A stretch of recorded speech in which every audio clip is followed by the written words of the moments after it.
You wanted the best. You've got the best podcast. The hottest podcast in the world.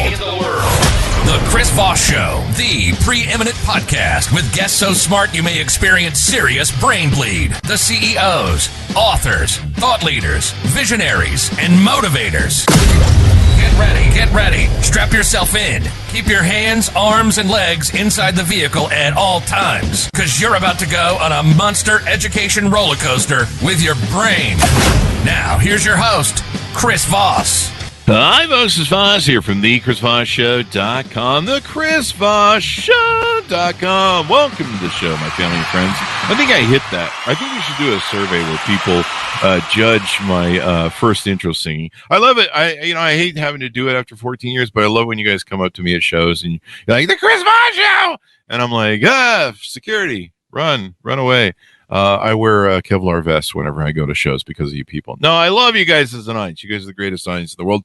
Don't tell anyone I said that. You're the Chris Voss Show is the family that loves you, but doesn't judge you. We've got to order the shirts for that one of these days. As always, we appreciate the 5-star reviews you give us on the old iTunes there. You have to download the iTunes and put on there. But refer the show to your family, friends, and relatives. We're putting out just amazing stuff. 14 years. We'll be going on our 15th year, after September, I think, or August. And I just feel old and tired, which is all the more reason to further show your family and friends, because, I don't know, I could be like Neil Peart. I could kick off from Rush. I could kick off any time now. I'm 55. No, just kidding. But the show will always go on because it's on Google. Anyway, guys, youtube.com/Chris Voss, linkedin.com/Chris Voss. Check out the big 130,000 LinkedIn group and the LinkedIn newsletter. That thing is crazy, man. Just grows like a weed. Like every day I go on there and I'm like, who the hell keeps subscribing to this thing? I didn't know there were that many people on LinkedIn. I wish. We're not quite there yet, but we're working on it. And all that good stuff. Today, we have an amazing gentleman on the show, amazing guest, amazing mind. And as always, we only bring the best. We don't let anybody on this show. I don't know how I got on, but, I run the thing. That's how I got on. But let me ask you this. You ever been going through your life and you reach a moment in your career where you notice that, hey, man, my career's going okay, but I'm really unhappy. I went through this in my life. I grew up poor, and I made some money and built a lot of companies, had the big house in the canyon, threw all the big parties of 300, 400 people. And I thought my life was great. And it was kind of like that Styx song, as long as I'm buying, everyone's happy or whatever. And but I was really miserable. And I built the life of my dreams of multiple properties in different states and multiple companies in different states. And I thought I was happy. Turns out I wasn't. And turns out I was people didn't like me either, even though I was paying for all the drinks, and so sometimes we live in a scarcity mindset, and we have a gentleman who's going to be talking about that and how his relationships were terrible, his family suffered, and how he overcame that. And I think we've all kind of gone through that journey as people, where we think that maybe money or success or careers or getting a wife and kids or a husband and kids or, whatever that thing is, okay, if we square this round thing, we will have completeness and whatever. And we find that maybe the internals are our problem, which was the internals with me and still with me. As anyone knows, I have problems, and my psychiatrist says so. Jesse Fisco joins us on the show today. He is an amazing gentleman. He's created multiple 7-figure companies and runs them, and has participated in raising capital, being an angel investor, and he's done multiple real estate transactions. He's done He found himself in the same journey that I just talked about, where he was doing his career, building companies and being unhappy and living a scarcity mindset, and his family was suffering, and he was suffering as well. I'm sure we'll get into that. And then he did multiple reprograms and meditation, and he's aligned his life through several changes. And now he coaches and helps other people do that as well. Welcome to the show, Jesse. How are you? Hey, thanks so much for having me, Chris. And wow, quite the introduction there. And I'm glad to hear that I'm not the only one that's been through some things in business and life. So, that's the beautiful part about stories. And that's one of the things that I love about the show. And I hope my audience always gets, because I plug it ad nauseum. But stories are the owner's manual of life. And it's interesting when we open up and we start talking and sharing our stories and sharing our journey, how much we find that a lot of people are kind of on the same boat. Absolutely. And I think that there's a lot of vulnerability that has to be shown there. But as you open up, you start to learn you're not alone, right? Yeah. And that there are resources out there to help you. And sometimes feel like you're floating on an island. But Yeah. it's interesting, if you change your perception, you might see that there's thousands of people on that same island. Yeah. And they can help. They have tools that help. And so we're going to talk about some of your tools today that helped you, that you're using to help other people. Give us your .com so people can find you on the interwebs, please. Yeah, theemergecoaching.com, or you can visit jessefisco.com as well. There you go. And what do you do over there? Give us a 30,000 overview. Hey, I help entrepreneurs create more time, more money, more fun in their business. And that is through practical, easy, scientific measures that are not like your typical affirmations and stuff. It's very detailed, and you get very granular, and you find a lot of opportunity and a lot of things about yourself you didn't know were possible. There you go. So let's do a hero's journey with you. Tell us your story. What was your upbringing? How did you get here? I know you're in the real estate business and a lot of other things. How did you get down this road? And tell us about what kind of reached that point with you and your family where you achieved stuff, but you were unhappy. Yeah. I mean, for me, it was my wife and I started a real estate career. And what I found was through our real estate career, I was working and I liked to work, and I became a workaholic. Like that was really something I was, addicted to. And it was all based off an idea or something that I believed that I could go back in time and realize at the age of like 7 or 8 years old, my dad would say, in order to make more money, you need to work more hours. Right. And that was something that he would ingrain and instill in his children. And so my dad would work 16 hours. Well, my dad also was, heavily into drugs at that time. And that's what led to separation. And so this whole idea for me was like, I don't want to be like my dad. But then for whatever reason, that core program stuck with me. So, fast forward a couple of years into the real estate business, I'm working 16, 17 hours. I'm like, nah, screw the family reunion. We're not going on a vacation. 5 years into my life, I realized I haven't been on a vacation. And I jumped into work and be a entrepreneur in my own business. But I was actually an employee in my own business. I wasn't an entrepreneur. I was, I was working. I was an employee. And so that's what ended up leading up to the point where my wife looked at me and she's like, hey, I don't know you, and I don't think you know you. Wow. Kind of that, dodgeball. I know you. I know that you know that I know you type of thing. Right.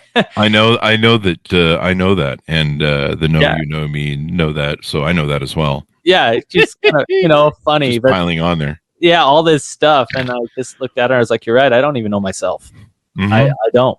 And I, at that point, was sitting there trying to figure out what the next steps were in my life. And, what was the most important. So as I got a little bit more detailed into what I wanted, I started looking for people to help me get there. And noticed, once again, I wasn't on the island myself. I hired some guru that literally bends the mind and starts to get you to think, and did a lot of hypnotic, visualizing what my life would be like if I could live my life without all the other ideas and thoughts that I thought were holding me back. And realize that. And you built a lot of companies over the time. You're in the real estate business. You're in several businesses in multiple states. I think you're in Utah and Tennessee a lot. Yes. Yeah. There you go. And then you've done some angel investing as well. It's interesting to me, the mindset, and I saw this as I came up because I grew up poor. We had welfare food in the from the Mormon church in my fridge, so I couldn't bring my friends over because they'd be like, your parents are on welfare, and they weren't always on welfare. They had, we had up and down times. We had a child that was born with cerebral palsy, which cost hundreds of thousands of dollars. So there were some financial issues that weren't always of our making. But it was one of those things. I grew up with a lot of lack, and I wanted stuff. And I was born and raised in Hollywood. So my parents rented apartments there. So I grew up seeing a lavish lifestyle and going, I want that. But then I grew up poor, and I'm like, how do I get to that part? And so I, like you, live my life where I try to fill in all those blanks. And I think a lot of people, I used to have people come up and say to me, I want to be like you. You make enough money where you can do whatever you want, and you have this freedom. And I'm like, I don't have freedom. I'm running a high wire that's way high up in the sky that I can't fall. I can't quit. I can't just step off and go someplace else and go, hey, do you want to pay me XYZ? Like, yeah, starting what? Um, and I filled in all the blanks, man. I had all the toys. I had a giant house in the canyon full of ping pong table, foosball, air hockey, jacuzzi. I used to throw 400 people parties at my house. And in Utah, boy, the cops were not happy. And but I was still just miserable. And then I found Fight Club, and that movie changed my life. And some of what it talks about, is we fill in the blanks as men or as people, and we go, if I do this, get the career, get the wife, get the kids, get the husband, get the kids, all that stuff. I fill in the blanks, get all the details, I'll be fine. And then we wake up and we're just this person that's devoid of everything. We've ignored the most important part of us. Yeah, absolutely. Yeah. I mean, one of the things that we find of anyone that comes through our little mastermind group is that very thing. They've got the checklist and they're like, on paper, I should be happy, but internally I feel seriously screwed up. Right. Yeah. Yeah. And it's funny because what we do is, as men, we're the provider. And entrepreneurial men are built different. I don't care. Like, you can convince me differently. You're not going to, because a lot of them come from, like you said, poor family. And it's a lot of this away from motivation. I want to get away from this crap. Right. And I want something bigger for myself. I want my kids, my wife. We tell ourselves a story of all the reasons why we're doing what we're doing. But ultimately, there's a reflection of, I am a selfish individual. This is not because of anyone else. This is all because this is what I want. And that was a huge turning point for me. It was like, you know what? It's okay to be selfish. It's okay to admit that I'm doing this not for just my wife and kids, but I'm doing it for me personally. And, as people come through this group, that's what we start to find is they've lost themselves. And then we help them get back to, all right, I am a selfish individual. The reasons why I'm doing this is not for anyone else but me. And then we help them focus on what they want in their life. What is the 100 things? If money wasn't an issue, if time wasn't an issue, what are 100 things you'd like to do with your life? And, not only things, but experiences. So, maybe you get into the material and then you get into the experiences of what you'd like to do. There you go. As you do that, it opens up new avenues. There you go. I'm still a selfish prick, though. I just study stoicism and enlightenment and some of the things that you talk about in your stuff, being in line with yourself. Let's get into that. Do you find a lot of people... Right now, man, it's good. He is a selfish prick. Yeah, we've been so there you go. There's a bit of narcissism there, and I don't know. If you admit to being a narcissist, are you really a narcissist? I don't know. I'll talk to my psychiatrist later. He's working on lobotomy for me, being scheduled. So one thing you talk about is not being aligned with yourself. What does that mean? Because I don't know, you're one person, one side of you is going one way. It's my multiple personalities that are the problem, or what is alignment? Yeah, I mean, it's one of those things. It's like, do you want to go to this event? Yes or no? Deep down inside, you're like, no, I don't want to go, but you're still going, right? What if you hate people? No, I'm just kidding. Hey, who knows? Like, but for me, it was like, do I want to participate in this? I mean, yes or no? And inside, I'd be like, I don't really want to do that. But then I'd feel guilty, right? Oh, well, if I say no to this event, then someone's going to be sad or someone's going to be frustrated or think I'm this or that. And there's no alignment. So then how can you be a leader if you're not aligned with what your vision is, your goal? That's true. Right? That's true. So, I mean, for me, like you mentioned the shoe wall when we were jumping on the show. Like, for me, I've got these shoes back here, and that is because it's aligned with who I am, right? But before, I wouldn't buy any shoes to express myself. It would just be like very basic. I wouldn't buy Nike or Lululemon or anything like that because I was just trying to fit in.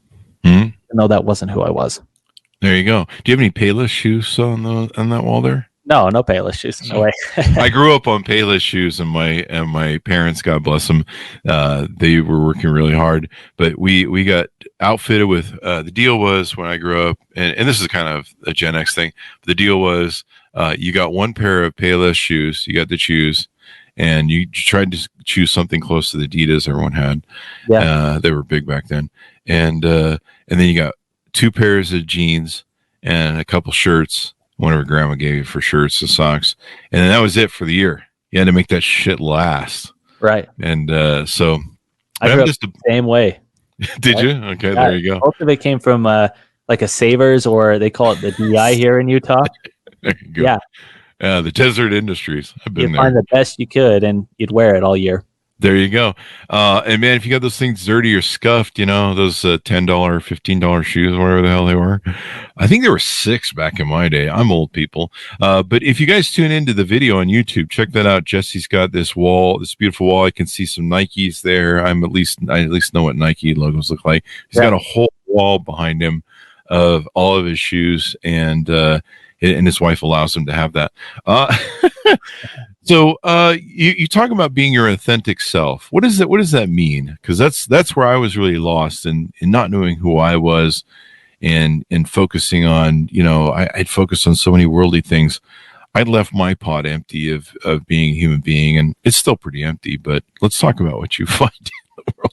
Yeah, I mean, being your full self. Like, we hear from Tony Robbins and all these motivational speakers about this imaginary flow state, right? Mm-hmm. Like, oh, I want to be in flow because that's where all this amazing stuff happens. Well, you can't be in flow state if you're not being you. That's true. Like, what is flow state? I mean, you've got, whether you believe in a higher being or not, you've got these qualities, these gifts. I will call them a God-given, gift of you as an individual. But if you're holding back from that, like, how are you supposed to be in a flow state or actually be the person you want to be if you're too busy hiding behind the curtain based off of everyone else's feelings and emotions, and maybe even a feeling of undeserving? I don't deserve to be myself. Yeah. So I have an individual that came through our coaching, and he's like, I feel that if I actually was the person I want to be, that the world wouldn't be able to contain me. And I'm like, wouldn't that be cool if you could? Like, how much? And you can. Yeah. How many more people could you help that feel the exact same way you do? But that was literally what he told me. And it was a mind shocking moment of like, this whole mastermind that we have, it's bigger than just, helping people. It's helping people truly be aligned with what they want, to help them get into that flow state, to have these ideas and the creativity, and to allow themselves to realize there are no rules. There's no right from wrong. Granted, there's what the, federal government will tell us is a law, but whether or not you decide to wear a pink shirt or a yellow shirt, there's no right from wrong with that. But for whatever reason, some people box themselves in that. They do. And I think a lot of people too get stuck in the serve role. Correct me if I'm wrong, because I've never had a wife and kids, but what I see from a lot of, like we mentioned before, with a lot of males and fathers is they're in that provider protector role. And so they're usually busy trying to make money, go out there in the world and do stuff. I see women the same way nowadays. I see a lot of mothers that get stuck being, they don't take care of themselves. And God bless mothers, but they don't take care of themselves. Mothers sometimes will eat last, or they'll eat as they're cooking food for everyone else. My mother was the same way. She was doing everything for her children. She's still that way. And we get stuck in that mode, and then we don't fill our own tanks. And then we end up burnt out. We end up frustrated. We end up angry. Then no one really likes us because we're being horrible people, which I still am. But it seems to be the callback joke for the show, how bad of a horrible person Chris is. But, the journey to getting to that is something you help people do. You have a community over there as well. How do people onboard with you? How do they can they reach out to you? How can they get to know you better and get involved with what you're doing? Yeah, I've got social media. Jesse Fisco. You can literally Google search me with all the businesses. It will trace you back to me some way, shape, or form. But Instagram is where I've been, helping kind of create more of a following that way. At TikTok, but honestly, just shooting me a personal message too. I'm happy to take a text message and talk to people as well. There you go. And it's just that, that sense of connection. I've had people text me at 3 a.m, and I can't guarantee I'm awake, but at times I am. Hey, I'll respond and engage in a conversation. They do that sometimes with my OnlyFans channel. No, I'm just kidding, people. I don't have that's an OnlyFans joke. OnlyFans jokes, they always pay off. What other things are you finding that people are struggling with? You talked about the flow state. We talked about getting aligned and Yeah. being your authentic self. You talk about what if versus What if? what if. I Yeah. want to make sure I read that right. What does that mean? Yeah. So we always have the people that go towards a negative. What if I do this? And what if this happens? This happens. And we can always list off the negatives, right? We were conditioned from children as a culture, as a society, to look at the negative. What could happen? And there's so many people that have this idea of like, man, what if I could actually do this? But then it's greeted by the negative. And so what we do through our coaching is we have a lot of people that come in, they're like, okay, I'm going to do this. And then as they start to go negative, we're like, well, what if the opposite happens? Right. And you start to paint a different picture, starting to paint it into a more positive, what if I joined the Chris Voss show? And what if there's someone that's listening to this show that goes, this is exactly what I need, and they sign up for my coaching program. Right. As opposed to, what if I get on the Chris Voss show and I, make a total, idiot out of myself talking? That's my job. Yeah. But that's my job. That's the type of questioning, but it's conditioned. We are conditioned as human beings to look at the negative. I mean, everything from the news to what you're seeing online, the things that resonate with us. I mean, there's a reason why murder podcasts are so high, right? It's because we like that negative, but we need to condition ourselves to the higher and to the elevated state of thinking bigger for ourselves, because we have that capability.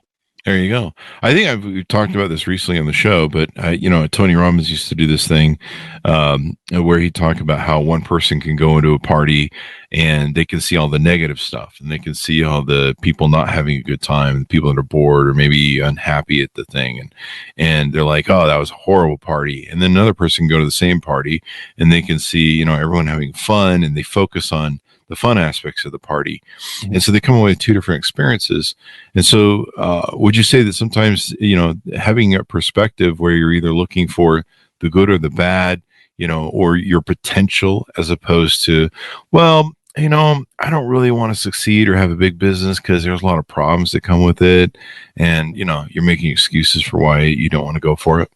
Yeah. Oh, absolutely. And I mean, I had lunch with a gentleman the other day, and he's like, well, what if all this negative stuff happens? And I'm like, what if you could actually just work, and you could work 2 hours a day, and then you could go to Disneyland, or you could with your family, or do these things. What if you could do that? And he's like, well, I've never thought of it that way. And I'm like, it's because you're conditioned to think of negative. Even in the words, a lot of people say, if I pay you a compliment and you start to play this false humility of oh, you know what? I'm actually, that's nice, but your shirt looks better than mine. It's just false humility. And that's what we've been tailored to do, is to put ourselves down. And over time, the more we put ourselves down, do you believe that the unconscious mind or anything internally believes that we're worth or amount to anything? Not likely, because we keep telling ourselves we're not. Why do you think people do that? Is it because maybe socially it's unacceptable to talk about money and success a little bit? I mean, you kind of bro culture if you go over Facebook or certain places, but for the most part, people kind of frown on it. Walking around pounding your chest is kind of frowned on in society, where it's like, hey man, don't run around telling people you're bigger than they are, because you'll probably upset their apple cart, and they'll be like, oh my God, I'm not as good, or whatever that. Why do you think that is? I'm just throwing a few examples out of. I don't have the answer, but from my perception. Damn it, Jesse! I thought you had the answer. From my perception, I believe it's because we don't see the value in ourselves. Right, as culture. So when someone's up there that does see the value, it's either magnetizing and we're like, I want to be like that person, or it's very much a turn off, because we're like, well, this person thinks that he's egotistical, or she, they think they're full of themselves, when really we're just negatively cultured to look at that and say, well, this guy's got to be a complete douche of an individual, when realistically that same guy that we perceive as a douche is actually, buying a home for someone or doing amazing things, but because they're a little bit more confident in themselves, it becomes a self-reflection of, am I confident in me? It has nothing to do with the other person. There you go. And sometimes, I don't know. I mean, people have I think you nailed it on the head. There's an empty vessel where maybe deep down we don't feel that we're worthy of love, of success, of money. There's so many different powerful tools that come from being successful financially. I mean, you can give to other people, you can provide jobs to people, you can improve people's lives. I know I've done a lot of charity in my time, and you can't do that if you're just trying to get by. And so there's a lot of good you can do in the world. I mean, there's a lot of good you can do if you're not financially successful. You can go volunteer and help with things, and being a good human being, that kind of helps. But there's so much more you can do. And you and I had to go through those same sort of journeys of self, going from being poor to suddenly identity of being successful. And some people go through imposter syndrome. I probably went through it when I was coming up. That I seemed to just always be fighting everybody who was trying to get in my way back in the brick and mortar days. It seemed like there was always somebody who was like trying to hold me back, regulators, different licensing and stuff. There was always some battle you had to have. And then of course, once you become successful, you're either suing people or they're suing you, and you're having all sorts of court battles over stuff. It's like, when you get rich, like, court is just like the new war of what used to be medieval.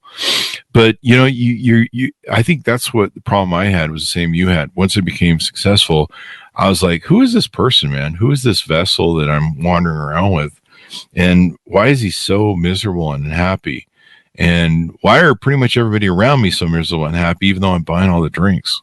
Yeah, it's crazy. It reminds me of a story. So we, my wife and I'm like, you know what? I need something for me. I just need something for me. So I went out and I bought a McLaren, for those that are familiar with. There you go. Went out and bought the car. But then the minute I bought that car, I was like, it can't just be for me. It has to be for everyone else. Right. Oh. And so I started this idea of, let's share this car with everyone of our clients, right? As a client appreciation. Well, this car got destroyed. Oh, really? Right? Were you renting it out to people or letting them drive it? Just letting them drive it. And so one guy, goes too fast and crashes, and I had to pay for a new front bumper. And, someone else jumps in, they break the handle on the door. And McLarens are not cheap. They're prone to break. And those were things that I found that I was just frustrated. The car, what I thought was for me, had become more of an issue, and it would sit in the shop more than I was able to drive it. And that was one of the things that I had to go back and reflect is, why did I buy this car? Well, I couldn't drive this car and feel good and feel successful because I felt guilty. There was this remorse here. And so there was that imposter syndrome of like, I can't show it. I've got to provide it to other people. And I found that with myself too, is I would throw massive client appreciation events. We're talking $10,000 events for, 200 people. And we're just spending a ton of money. And then one day I woke up and all that money's just gone. Yeah. And it's like, it's because I felt guilty of having that. And it was that internal, like, you can't be successful or you're going to piss someone off. And what it came down to is looking in the mirror and saying, well, no, you can be successful and you can still be a good person, but you don't have to give everything away. You made me realize something. I had an epiphany on that, every now and then, this is how I learn stuff, is I have people on the show.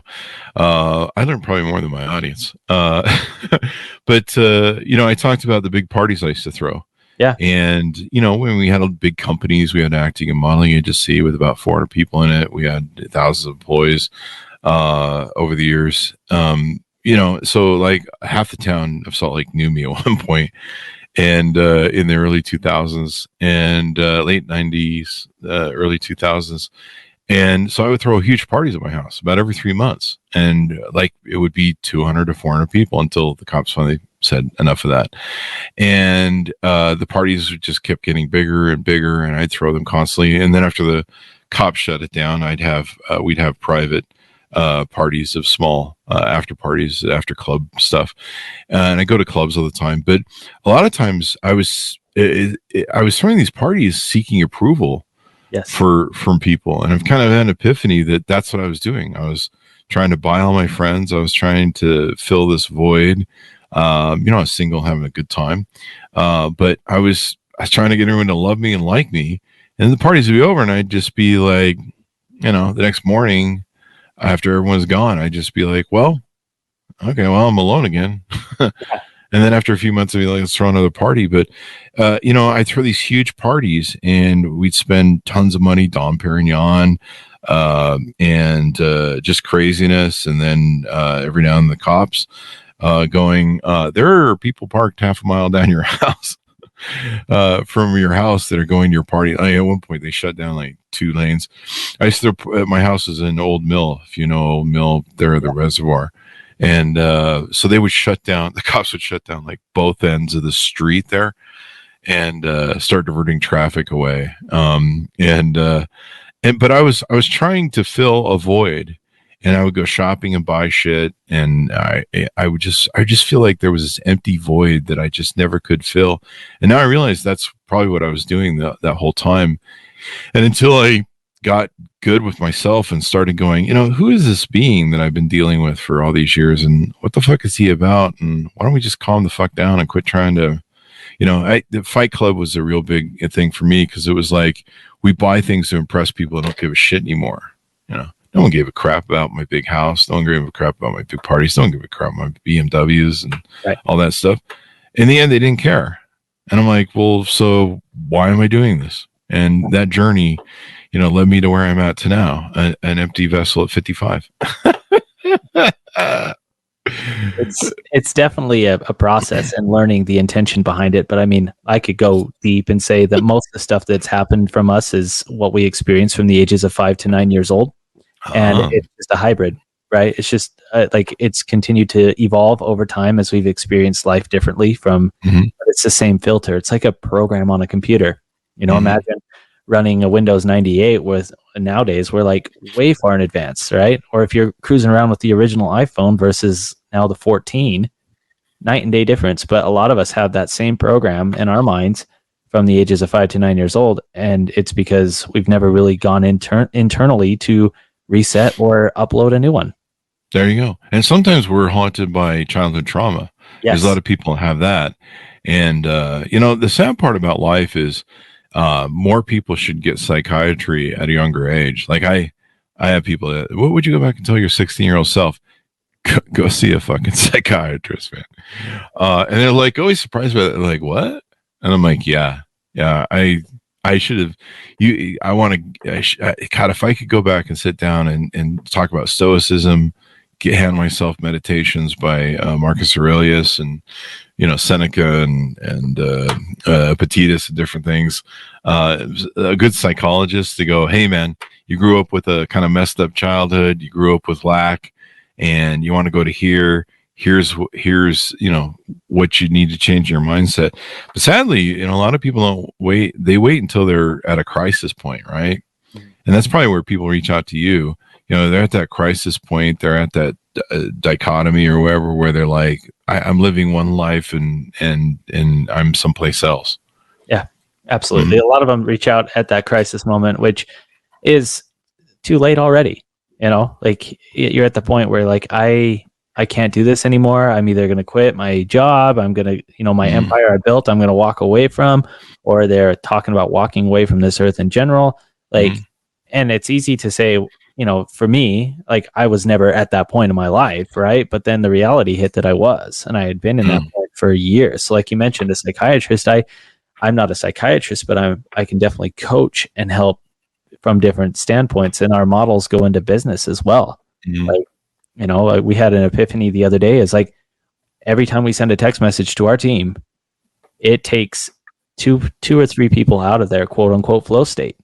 And so we've got to update this and make a tweak and make those changes. But those are things in business, or like, if we're going to sell our business to an exit of $250 million, which is what we're hoping to do with our real estate company, we've got to document everything. Yep. So then we go into the what do we need to do differently to help everyone feel, resourceful, and then also what do we need to do to document. And so it becomes this like business and mind like creation that allows people once again to have more time, more money, more fun. Yeah. And you help entrepreneurs specifically. I mean, entrepreneurs, we're kind of in that same mindset like I talked to before, the provider, male, the mom who takes care of everything, were so busy trying to run everything 24/7. I did the same thing you did, where I really burnt out. I wasn't taking vacation for years. I started taking weekend vacations, just whenever I wanted, and getting away for weekends. And so those started filling in the blanks. But I really didn't take care of myself because, yeah, that fear that, if I leave my business, if I don't delegate, the stuff won't get done right, it'll crash, Yeah. And you're so used to that kind of hamster wheel mindset where you're like, I just need to do a little bit more, a little bit more, a little bit more. And then and you're just fried at both ends of the stick. And, I reached a point where I would be like, can I have a dream that isn't about the business I'm doing the next day? Like, I would have dreams about what I was going to do the next day, who I was going to fire, what meetings I was going to have. Like, it was insane. And every now and then I have a meeting about, I don't know, Brown Eyed Girl or I don't know, beach. And I'd be like, holy crap, that was really nice. But I mean, it was so invasive. It was taking over my dreams. It was taking over everything. Eat, breathe, sleep, business. I wasn't taking any fun time out for myself. Yeah. Yeah, that's something. I had the epiphany a couple months ago. If I wanted to take a 3-month sabbatical for my business, what do I need to change? And one of the things was, it needs to start now. So that day I said, okay, I'm shutting it all off. My phone goes off. My team operates. And we did that. The feedback was phenomenal. They're like, I actually feel like you're not micromanaging. And I learned that I was a bottleneck in my own business. Yeah. And so after taking that feedback, I'm like, great, I trust you guys. A transaction that was going to make $13,000 that was kind of rocky, they figured it out.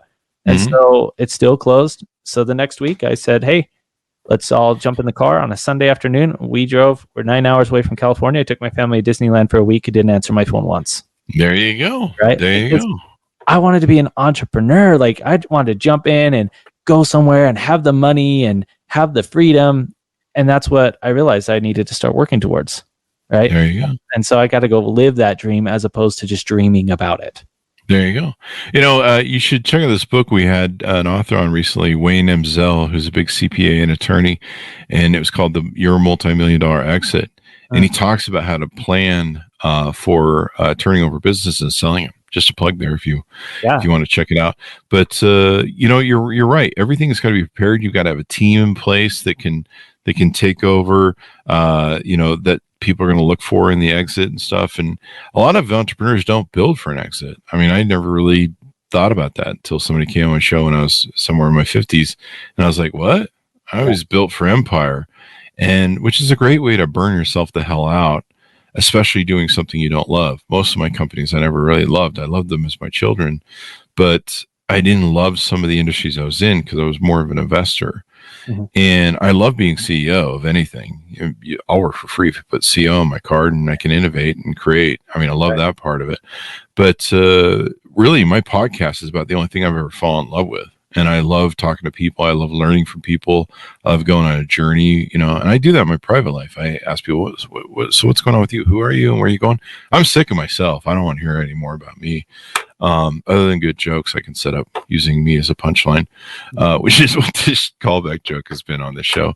What else have we touched on? What are things are you helping people with or finding that entrepreneurs are really struggling with?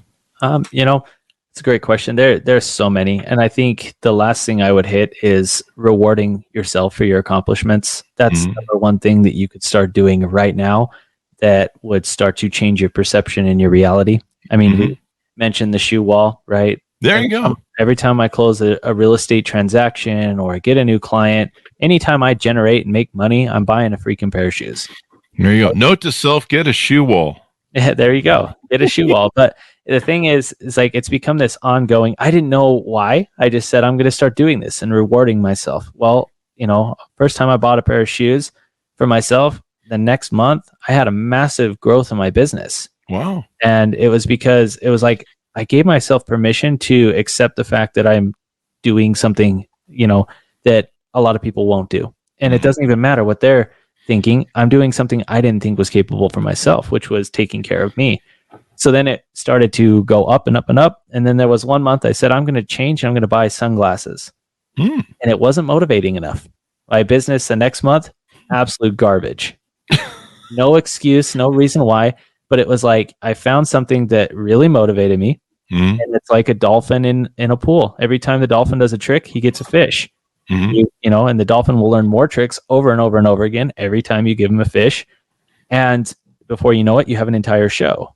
And that's what I've lived my whole reward system off of is every time I do this, I get a pair of shoes. And there are months where I have, you know, a shoe a day come into my house. And it's gotten to the point, like we joke about the shoe wall. It's getting to the point where I've got to find that next motivator because I'm going to get out of my house in my own shoes. Right. So there you go. But I see an empty wall behind you. So yeah, that's the next one. but this is, you know, things like that. Start rewarding yourself. I had an entrepreneur come through and he was like, I got to buy a $200 microscope. I need to buy this for myself. And he told me a story. He said, I walked in and I walked back out of the store. I couldn't do it. And he's like, and then I told myself, how stupid is this? This is a $200 item. So then he walks back in again and then he walks out and he's like, I just felt like I didn't deserve it. And then he walked in and bought it. And he's like, oh my gosh. And now he's consistently rewarding himself and his business has grown. His happiness has grown. And he's like, I see, like, just from that small little action right there and piece of encouragement, he's like, I see the whole value of this group. You know, and it's unlocked a lot for him. And that's all it takes is to just start recognizing yourself for your accomplishments. Yeah. Aspects of your life. Taking space for yourself, rewarding yourself. You know, that was the thing. You know, I was buying all this stuff to impress people. And like I said, it was a famous Fight Club line. You know, we buy things to impress people who don't give a shit. And, you know, I'd have people that say to me, why do you need to own all this? Why do you need to do all that? And I'd just be like, well, I did it to impress people. And then I started going, I want to impress myself. And what do I really like? And I don't need to run around trying to get people's approval and focus on. And what I always counsel entrepreneurs to is find something you love doing. It makes all the difference in waking up every morning. It makes all the difference in what you do if you have a passion for it. And I think what you've done is you've kind of found some different ways to reward yourself that reward your passion, the passion that you have. And by doing so, that puts you in that flow state where, you know, if you just connected to yourself, really. Yeah, absolutely. I feel more connected. I'm driving the vehicle I want to drive without any worry about what other people think. Yeah. And then, you know, someone says, oh my gosh, I like your shoes. Instead of like downplaying, it's like, thank you. Yeah, thank you. Just move on. Yeah, there you go. You take the worry and the stress out of your life and create a life that you want to live. And it really doesn't matter if someone else thinks that your life is wrong or not, because there is no right or wrong. Yeah. It's right is what's right for you.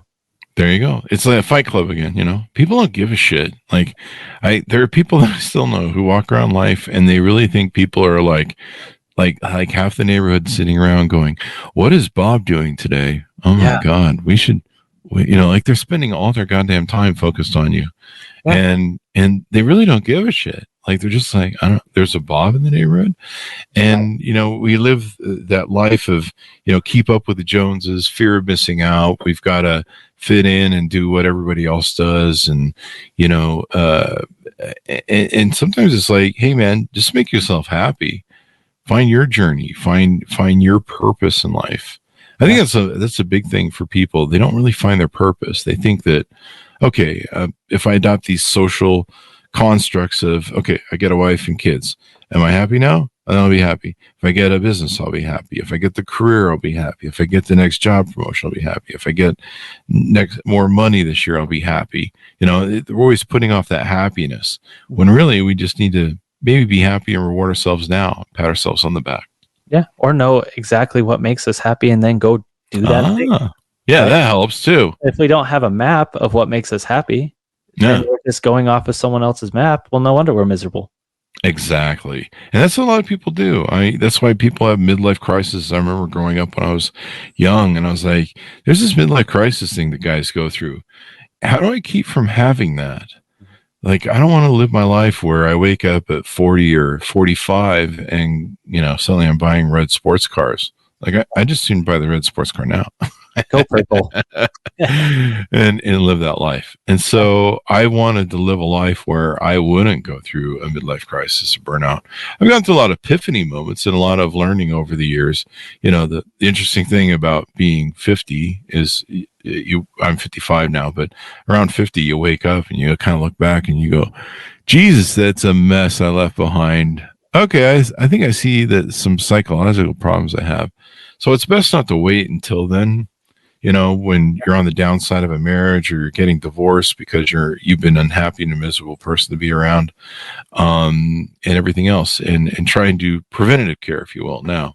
Yeah, absolutely. I mean, I mentioned earlier in the show, my wife said, I don't know who you are, and I don't think you know who you are. And fast forward a couple of years, and she's like, man, you are a different you, and I like that a lot. There you go. Right. And it's one of those things that, you know, you revive your relationship because you start focusing internally. You clean out your inner vessel first, right? Like here in Utah is a very spiritual state, and that's something that they pump in the Bible a lot is clean out your inner vessel. Well, you got to go internally first, and then everyone will start to love the wine you pour. There you go. That's a great saying. You know, what's inside of us is, and filling that tank is so important, because if we have that right, then everything else seems to fall into place. But if we're just building a structure on sand, and we're not taking care of the foundation of who we are, you know, we're just building stuff that can get knocked over very easily. And I've gone through some cathartic times in my life where I think we all have, where you know, I found that sometimes I built the wrong way, and it's time to go back and go, hey, we need to redesign that. So, and it's a great way for people to reach that moment of thought and reach out to you.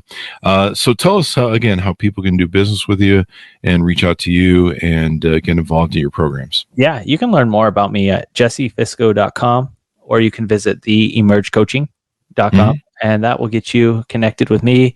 You know, we can have an exchange via Voxer as well. You can add me at jfisco371 on Voxer. Just send me a message, and we'll engage that way as well. It's really easy to get in contact with me. There you go. Thanks for coming on the show, Jesse. We really appreciate it. Yeah, thank you, Chris, for having me. It's been a phenomenal time. There you go. Lots of learning and stuff that people can do, whether entrepreneurs or human beings or just working in careers. You know, there's something better than being happy in life and doing what you love and loving what you do. And maybe you just don't love what you do because you're unhappy on the inside. And sometimes, you know, you awaken and you go, wow, I actually can find ways to love what I do and enjoy this process, like we talked about at the party. So thanks so much for tuning in. Go to goodreads.com/Chris Voss, youtube.com/Chris Voss, linkedin.com/Chris Voss, all those crazy places we're on the internet. Thanks so much for tuning in. Be good to each other. Stay safe. And we'll see you guys next time. And that should